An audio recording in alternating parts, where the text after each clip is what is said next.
Hello दोस्तों, आप सभी का स्वागत रतन क्लासेस 2.4 में। मैं हूं रतन। आप सभी का स्वागत है।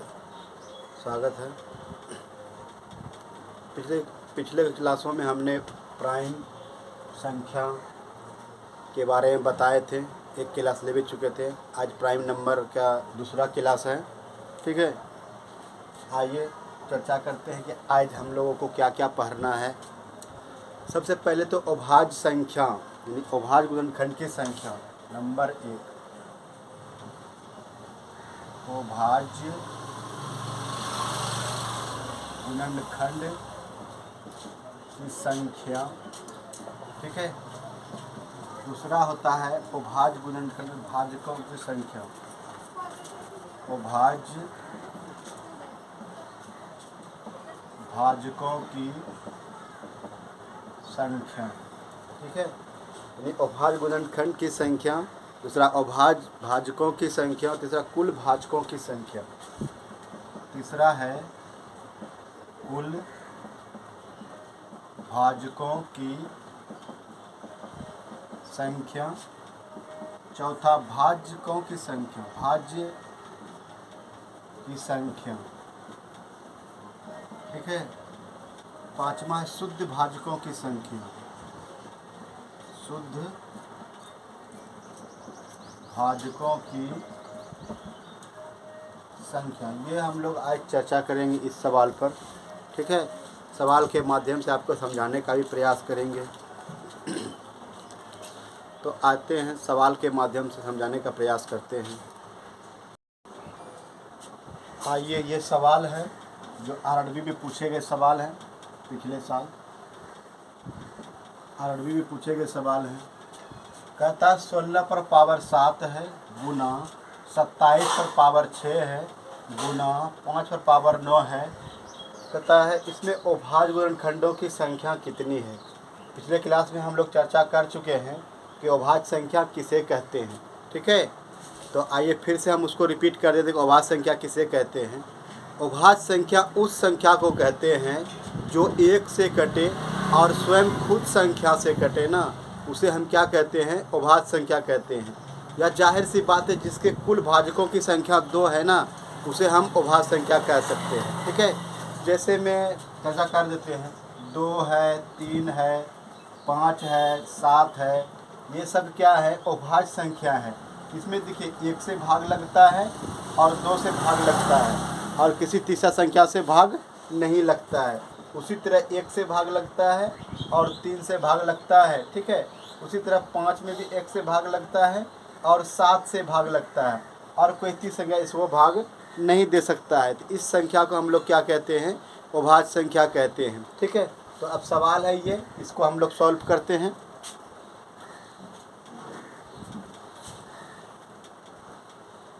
देखिए 16 पर पावर 7 है ना, 16 पर पावर 7 है। 16 को सबसे पहले हम क्या करेंगे, प्राइम फैक्टर में तोड़ेंगे। 2 अठे 16, 2 चौके 8 और 2 दूनी 4।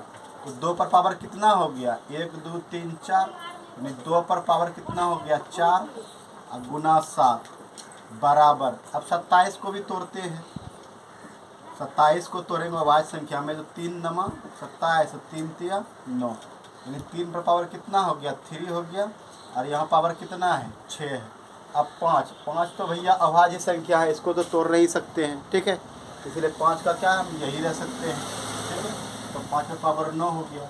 अब आते हैं, इस दोनों को गुना कर देते हैं। पावर जो है ना, पावर को हम गुना कर देते हैं। या फिर 2 पर पावर कितना होता है, 4 है, 4 गुना 7 करेंगे तो 28 हो सकता है। तो ऐसे भी कर सकते हैं। तो 2 पर पावर कितना हो गया, 28 हो गया। अब गुना 3 पर पावर कितना हो गया, छोटिया 18 हो गया। और 5 पर कितना हो गया, 1 तो 90 हो जाएगा। ठीक है ना, तो अब क्या करते हैं, इसमें बेस को छोड़ देते हैं। अभाज्य संख्याओं में क्या करते हैं, अभाज्य संख्या जब पूछा जाता है तो बेस को छोड़ देते हैं और सभी पावर को क्या करते हैं, आपस में जोड़ देते हैं। तो 28 प्लस 18 प्लस 9। ठीक है, तो 9 8 17, 17 8 कितना हो जाएगा, 25 के लिए 5 2 2 1 3 3 2 5, कितना हो गया, 55। यही हमारा इस सवाल का आंसर हो गया। ठीक है, अगर इसी में कहता कि कुल भाजकों की संख्या कितनी है, ठीक है, कुल भाजकों की संख्या कितनी है या कुल अभाजकों की संख्या कितनी है, यानी अभाज भाजकों की संख्याएं कितनी है, तो उस पर अलग तरीक़ा से सवाल बनाते हैं। ठीक है, कहता है अभाज भाजकों की संख्या कितनी है। अगर इसी सवाल में कहेगा अभाज भाजकों की संख्या कितनी है, इसी सवाल में अभाज भाजकों की संख्या कितनी है, तो इसमें क्या करते हैं, बेस देखिए कितने प्रकार का है।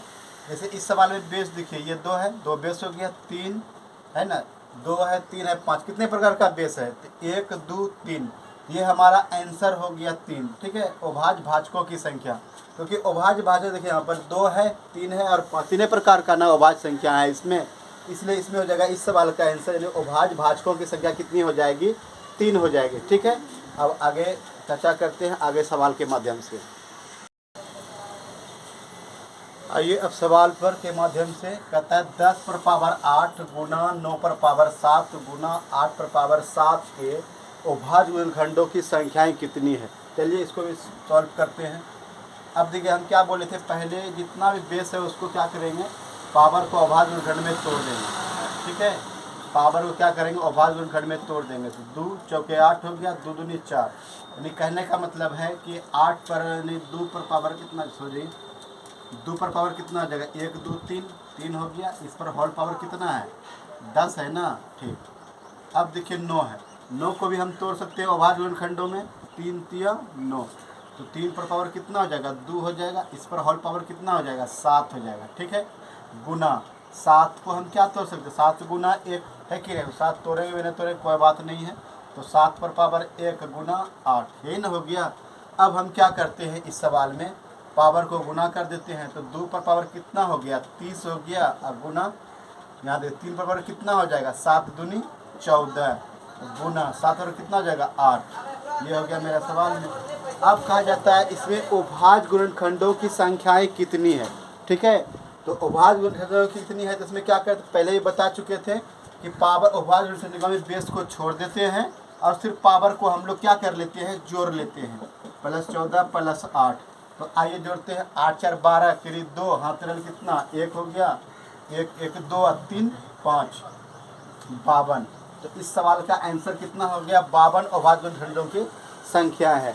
अगर इसी सवाल में कहता कि अभाज्य भाजकों की संख्याएं कितनी है, यानी अभाज्य भाजकों की संख्याएं कितनी है, तो अब देखिए इसके बेस में कितने प्रकार की अभाज्य संख्याएं हैं, इसके बेस में कितने प्रकार की अभाज्य संख्या हैं, 1 हो गया, 2 हो गया, 3। तो पूछेगा अभाज्य भाजकों की संख्या कितनी है। अगर इसी क्वेश्चन में रहेगा, क्वेश्चन रहेगा अभाज्य भाजकों की संख्या कितनी है, तो कितना हो जाएगा, 1 2 3 प्रकार का है, इसका भी आंसर क्या हो जाएगा, 3 हो जाएगा। ठीक है दोस्तों, अगर इसी सवाल में पूछा जाए कि कुल भाजकों की संख्याएं कितनी है, तो कैसे निकालेंगे। ठीक है, इसी सवाल में पूछा जाए कि कुल भाजकों की संख्याएं कितनी है, ठीक है दोस्तों, सवाल में नहीं पूछेगा। ठीक है, क्योंकि बहुत बड़ा बन जाएगा। अब दूसरे सवाल के माध्यम से बताते हैं उस सवाल को। अब आइए इस सवाल को करते हैं। कहता है 5000 में कुल भाजकों की संख्याएं कितनी है, यानी 5000 में कुल भाजकों की संख्याएं कितनी है। तो सबसे पहले क्या करेंगे, इस सवाल को हम प्राइम फैक्टर में तोड़ने का प्रयास करेंगे। जैसे 5000 में कुल भाजकों की संख्या कितनी है, तो पहले क्या करेंगे, इसको प्राइम फैक्टर में तोड़ने का प्रयास करेंगे। प्राइम नंबर से जैसे हम लोग बचपन में सीखे थे, अभाज्य गुणनखंड जैसे विधि से तोड़ते हैं ना, उसी तरह हम आज भी करेंगे। ठीक है, देखिए यहाँ पर 5000 है ना, तो 5000 को हम क्या करेंगे, अभाज्य गुणनखंड में तोड़ेंगे। सबसे पहले 2 से तोड़ते हैं, 2 दूनी 4 हो गया, 2 5 10 यानी 2500 हो गया। फिर दूसरे तोड़ेंगे, 2 1 दूनी 4, 2 5 10 1250 हो जाएगा। फिर दूसरे तोड़ेंगे, 2 6 12, 2 दूनी 4, 2 5 625 हो गया। अब दूसरे नहीं टूटेगा, तो जो रहते 5 2 7 और 13, तो 13 तो हो जाएगा, 13 3 से नहीं कटेगा। ठीक है, इसलिए हम इसको 3 से नहीं भाग दे सकते हैं। ठीक है, 3 से भाग लगने का नियम है कि संख्या का जोड़ अगर 3 से पूरा कटता है ना, तो उस संख्या में 3 से भाग लगेगा। ठीक है, तो 5 से कटने का नियम क्या है, जिसके इकाई संख्या में 0 और 5 रहे ना, तो वह संख्या क्या होता है, 5 से कटता है। ठीक है, तो अब देखिए यहाँ पर 5 से कटाते हैं, तो 5 एकम 5 हो गया, 0 5 5 105 हो गया। सॉरी 5 एकम एक बचा था, यहाँ पर 5 दूनी 10 हो जाएगा। अब 5 है 25, 125 गुना 5 625 होता है। फिर 5 से भाग देंगे, इसमें क्या 5 दूनी 10 बचेगा 25 25। फिर 5 से भाग देंगे कितना बार में, 5 बार में। ये तो मेरा अभाज्य गुणनखंड में टूट गया। अब देखिए 2 कितना बार है, 1 2 3, तो 2 कितना हो जाएगा, 2 पर पावर 3 हो गया, गुना 5 कितने बार है, 1 2 3 4, 4 बार है, तो 5 पर पावर 4 हो गया। अब देख कहता है 5000 में कुल भाजकों की संख्याएं कितनी है। हमको अभाज्य गुणनखंड की संख्या नहीं पूछा है इस बार, ठीक है, इसमें पूछा है कि 5000 में कुल भाजकों की संख्याएं कितनी है, ठीक है। तो अब देखिए यहाँ पर जो होता है बेस में, इस सवाल में बेस को छोड़ देते हैं और पावर में 1 बढ़ा करके गुना कर लेते हैं, ठीक है। जैसे यहाँ पर देखो 2 पर पावर 3 है ना, इसमें 1 जोड़ लेंगे ऐसे, ठीक है, यहाँ पर भी जोड़ लेते हैं और इसमें भी 1 जोड़ लेते हैं, तो यहाँ 3 1 कितना 4 हो जाएगा, अब गुना कर लेंगे, 4 गुना 1 कितना आ जाएगा 5, 3 1 कितना 4 हो गया, और 4 1 5 हो जाएगा, कितना आ जाएगा 4 5 6 20। ये इस सवाल का आंसर हो जाएगा, ठीक है। कहता 5000 में कुल भाजकों की संख्याएं कितनी है, तो हमारा आंसर क्या हो जाएगा 20 हो जाएगा, ठीक है। अगर इसी सवाल में कहता है कुल अभाज्य भाजकों की संख्याएं कितनी है, सवाल में जैसे यहाँ पर पूछेगा कि कुल अभाज्य भाजकों की संख्या कितनी है, तो इसमें देखिए कितना, इसमें बेस में देखते हैं कितना कैसा है, यानी कितने बार कितना प्रकार का अभाज्य संख्या है, तो 2 प्रकार का है, 1 और 2 है ना। तो इस सवाल का आंसर हो जाएगा इसका 2, यानी कुल अभाज्य भाजकों की संख्या कितनी हो जाएगी, 2 हो जाएगी, ठीक है। अब आते हैं अगले सवाल पर। अब देखिए इस सवाल के माध्यम से इसका आंसर निकालने का प्रयास करते हैं। कहता क्वेश्चन 180 में शुद्ध भाजकों की संख्या कितनी है। पहले क्या था, कुल भाजकों की संख्या, यानी उससे पहले क्या था, कुल अभाज्य गुणनखंडों की संख्या, ठीक है। अब ये नेक्स्ट सवाल है, नेक्स्ट टाइप का है, अगले टाइप का कहते हैं 180 में शुद्ध भाजकों की संख्याएं कितनी है। तो हमको इस सवाल को सॉल्व करने से पहले क्या करना है, 180 को हमको क्या करना है, प्राइम फैक्टर में तोड़ देना है, ठीक है। 180 को क्या करना है, प्राइम फैक्टर में तोड़ देना है। तो आते तोड़ते हैं, 2 से भाग देंगे, इसमें क्या बार में 2 नमा 18 गुना 90 दुना 180, फिर 2 से कितना बार में 45 बार में, फिर अब देखिए क्या बार में खाएगा, 3 से खाएगा 15 या 45, फिर 3 से खाएगा 3 5 15। अब तो नहीं टूटेगा ना, तो अब लिख लेते इसको पावर में। जैसे यहाँ पर हो गया 2 पर पावर कितना 1 2 2 हो जाएगा, गुना 3 पर पावर कितना है 2 हो जाएगा, गुना 5 पर पावर 1 है, कितना 1 हो, ठीक है ना। अब ये सवाल में कहता है कि इसमें शुद्ध भाजकों की संख्याएं कितनी है। तो पहले हम क्या करेंगे, इसमें कुल भाजकों की संख्या निकाल लेंगे, ठीक है। कुल भाजकों की संख्या निकाल लेते हैं, यानी कुल भाजकों की संख्या। तो कुल भाजकों की संख्या निकालने के लिए क्या करते हैं कि पावर में जो है 1 बढ़ा करके गुना करते हैं, तो +1 कर लेते हैं, इसमें भी +1 हो गया ना। तो अब देखें यहाँ पर कितना हो जाएगा, 2 पर पावर कितना हो जाएगा 3 हो जाएगा, सॉरी 3 3 यहाँ कितना, अब गुना 2, तो 3 3 9 दूनी कितना हो जाएगा 18 हो जाएगा। ये तो मेरा हो गया कुल भाजकों की संख्या है, ठीक है। अब सवाल में मेरा ये नहीं कह रहा है कि कुल भाजकों की संख्या कितनी है, सवाल में कह रहा है कि शुद्ध भाजकों की संख्या कितनी, 180 में शुद्ध भाजकों की संख्याएं कितनी है दोस्तों, ठीक है। तो अब हम क्या करते हैं, यहाँ पर कुल भाजक निकाल लिए हैं ना, इसमें 2 घटा देंगे, ठीक है, यानी 18 में अगर 2 घटा दें तो कितना जाता है 16। ये हो गया मेरा शुद्ध भाजक, कुल शुद्ध भाजक की संख्या, ठीक है। अब 2 हम क्यों घटाते हैं, आइए उस पर बताते हैं। 2 हम इसलिए घटाते हैं क्योंकि 1 से इस संख्या में जो है भाग जो लगेगा 1 से लगेगा और 180 से लगेगा, सेम लगेगा नहीं 2 संख्या से, यानी एक संख्या में 1 से भाग तो सब संख्या में लगता है और जो संख्या रहता है खुद उससे तो वह लगेगा ना। इसलिए हम क्या करते हैं, वो 2 संख्याओं को इसमें घटा के निकालते हैं, ठीक है। तो हमारा क्या प्राप्त हो जाता है, कुल भाजकों की संख्या, शुद्ध भाजकों की संख्या प्राप्त हो जाता है, ठीक है। अब इसी टाइप का सवाल हम अगले वीडियो सॉरी अगले यानी कि अगले सवाल पर चर्चा करते हैं। ठीक है, आइए अभी इस सवाल के माध्यम से हम लोग चर्चा करते हैं कि 200 में शुद्ध भाजकों की संख्याएं कितनी है। कहा जाता है 200 में शुद्ध भाजकों की संख्याएं कितनी है। ठीक है, तो हम इसको बनाने से पहले क्या करते हैं, सबको पहले 200 को प्राइम फैक्टर में तोड़ लेते हैं। ठीक है, तो 200 को क्या करेंगे, प्राइम फैक्टर में तोड़ लेंगे। 2 से 100 बार में, फिर 2 से 50 बार में, फिर 2 से 25 बार में, फिर 5 से 25। यानी कहने का मतलब है 2 पर पावर 3 हो गया और गुना 5 पर पावर क्या हो गया, 2 हो गया। ठीक है, अब कहता है इसमें शुद्ध भाजकों की संख्या ज्ञात करने के लिए तो पहले हम क्या करेंगे, कुल भाजक की संख्या ज्ञात करेंगे। ठीक है ना, और कुल भाजक की संख्या जब निकाल लेंगे तो उसमें 2 घटा देंगे। दो संख्या इसलिए घटाते हैं कि एक और जो खुद संख्या है उससे भाग लगता है। ठीक है, इसलिए हम क्या करते हैं, उस दोनों संख्या को घटा देते हैं।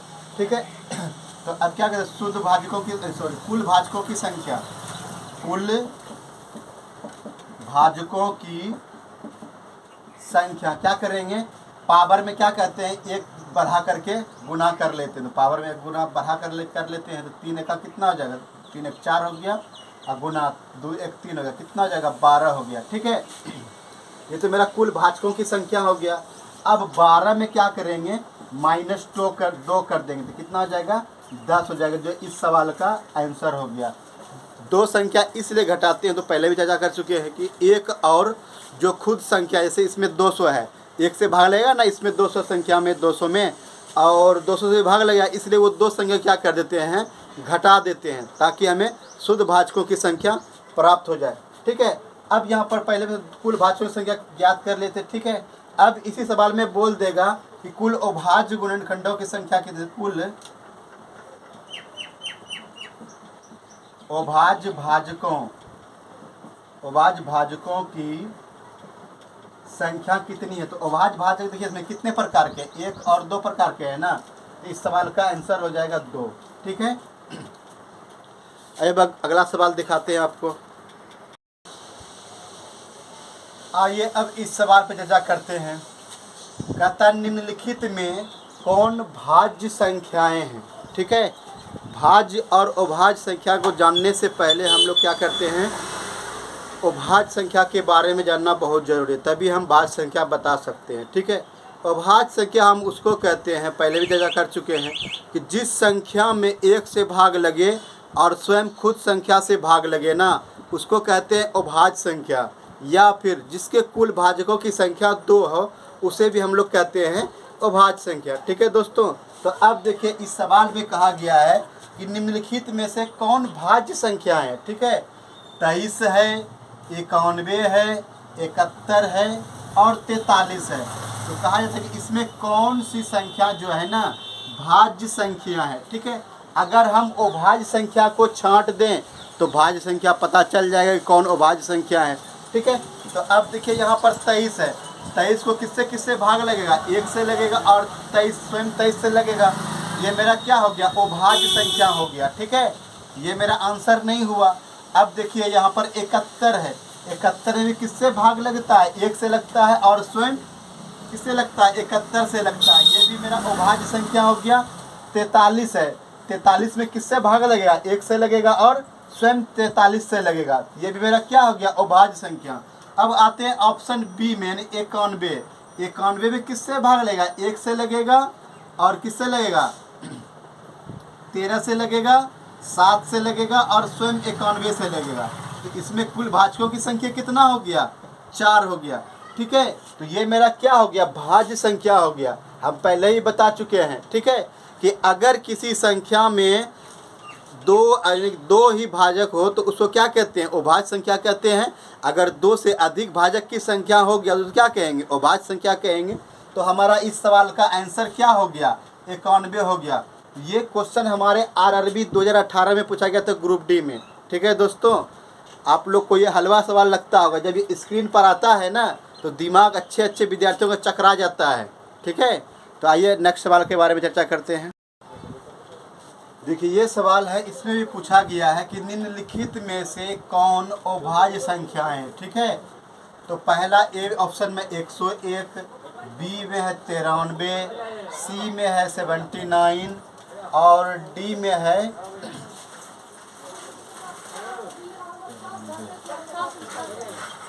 सॉरी दोस्तों, यहाँ पर 93 नहीं 97 होगा, ठीक है। क्योंकि 93 तो खुद अभाज्य संख्या है। अब देखिए 101 है, 97 है, 93 है, 79 है और 66 है, ठीक है। अब इसमें कहा गया कि निम्नलिखित में से कौन अभाज्य संख्याएं हैं, यानी भाज्य संख्याएं। 101 क्या है, अभाज्य संख्या है, क्योंकि इसका कुल भाजक कितना 1 से लगेगा और खुद 101 से लगेगा, ठीक है। अब देखिए यहाँ पर 97 भी हमारा क्या है, अभाज्य संख्या है, ठीक है। और 79 भी क्या है, मेरा अभाज्य संख्या है। और ये है मेरा 66 क्या है, भाज्य संख्या। पहले भी बता चुके, इसमें देखिए किससे किससे वाले, 1 से लगेगा, 2 से लगेगा, 3 से लगेगा, ठीक है, 33 से लगेगा और 66 से लगेगा, ठीक है। तो इसमें क्या हो जाएगा, हमारे भाजक के समय कितना जाएगा, 1 2 3 4 5 ना हो जाएगा। तो मेरा ये क्या हो गया, भाज्य संख्या हो गया, कंपोजिट नंबर जिसको बोलते हैं, ठीक है। तो ये हमारा इस सवाल का आंसर था 66। अगर आपको ऐसे सवाल परीक्षाओं में भेटता हो तो अब हमको लगता है कि आप लोग छोड़िएगा नहीं, बना करके आइएगा, ठीक है। अगर कोई भी दिक्कत हो अगर ऐसे सवालों में तो हमारे कमेंट सेक्शन में ज़रूर कमेंट कीजिएगा, ठीक है। और ये भी एक बार कमेंट कर दिएगा ये वीडियो आपको कैसा लगा है, ठीक है, ताकि हमारा उत्साह बढ़ सके और मैं इससे और बेहतर वीडियो बनाने का कोशिश करेंगे, ठीक है। अगर हमारा ये वीडियो अच्छा लगा हो तो लाइक बटन दबाइएगा और दोस्तों में शेयर कीजिएगा। अगर हमारे चैनल पर नए हैं तो हमारे चैनल को सब्सक्राइब कीजिएगा और बेल आइकन दबा दीजिएगा, ठीक है, ताकि मैं और भी अगर कोई वीडियो अगर बढ़िया से बढ़िया वीडियो अगर बना के छोड़ूँ तो सबसे पहले आपको इस वीडियो का नोटिफिकेशन जाए और सबसे पहले आप इस वीडियो को देख सकें। आगे धन्यवाद, जय हिंद।